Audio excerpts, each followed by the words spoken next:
French Press Video Time here on France 24. Yesterday, a massive demonstration here in Paris against a government bill to legalise gay marriage. It's getting an awful lot of attention, inevitably, I suppose, in the French press. France Film today. That's right. We're going to start with Le Figaro, the right-leaning newspaper, which is against the bill. It's always been very obvious about that. Now, according to the police, there were about 340,000 demonstrators. Organizers say there were 800,000. Le Figaro even goes further. It says that there were 1 million people in the streets yesterday, and you can see it on the front page there. It calls it a tidal wave.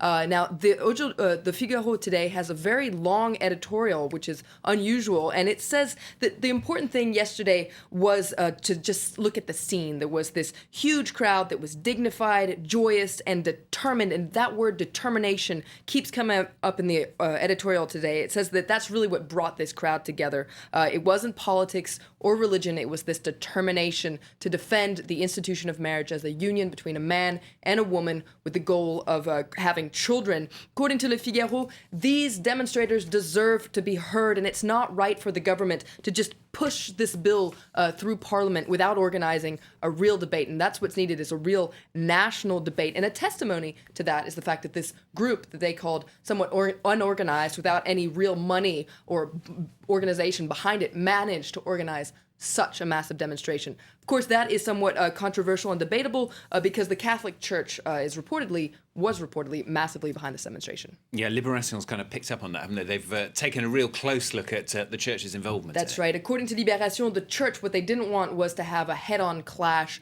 with the government. So the church was somewhat keeping a low profile yesterday, but according to Libération, it was really mobilizing its troops, working its networks. Though it didn't officially organize the demonstration yesterday, it was pulling out a lot of strings. And Libération says that the church what they really managed to do was skillfully make this debate not a religious debate, but a social one, and also get other religions to be against the bill as well. Not all the papers, though, seeing the huge turnout as a victory, are they? That's right. Now, Aujourd'hui en France says, ils ont dit non, so all these people showed up and said no.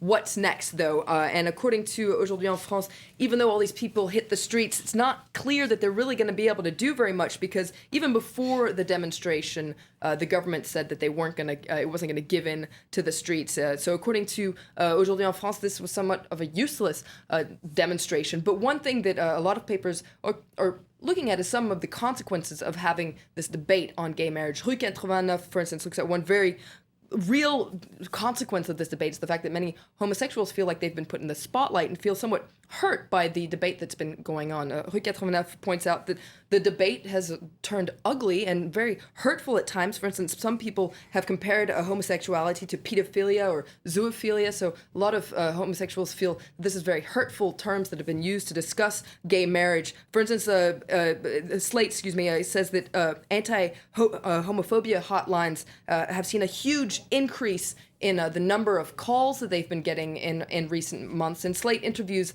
a young lesbian who says that all this is very insulting and hurtful. It proves just how much we're not accepted and how people see us as second-class citizens. OK, well, perhaps that was the big story of yesterday here in France. The big story of the weekend, if you like, inevitably the situation in Mali, and the French press talking about that as well. That's right. Libération, the left-leaning newspaper, has it on its front page, Les raisons d'une guerre, the reasons for a war, and points out that this air campaign came as quite a surprise, and so a lot of papers today are exploring just why it's happening now. Libération reports from a town called Soufou-Roulé, which marks the frontier with the north, so they call it the demarcation line, an area that the press is actually banned from, but Libération went there, describes it as a real war zone. And it says that the government has said that this operation will take the time it takes, but Libération warns that there's some risk that the fighting could get bogged down.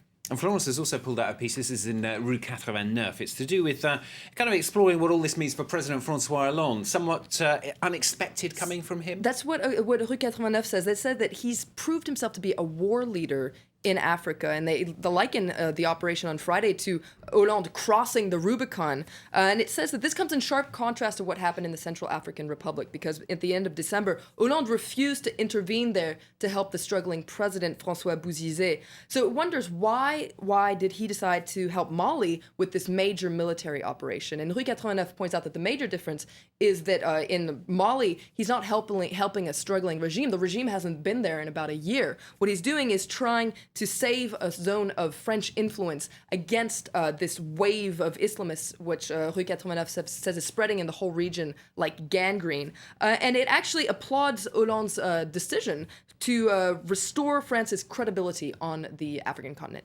Florence, thanks very much. That's Florence Filmler with the French newspaper review here on France 5.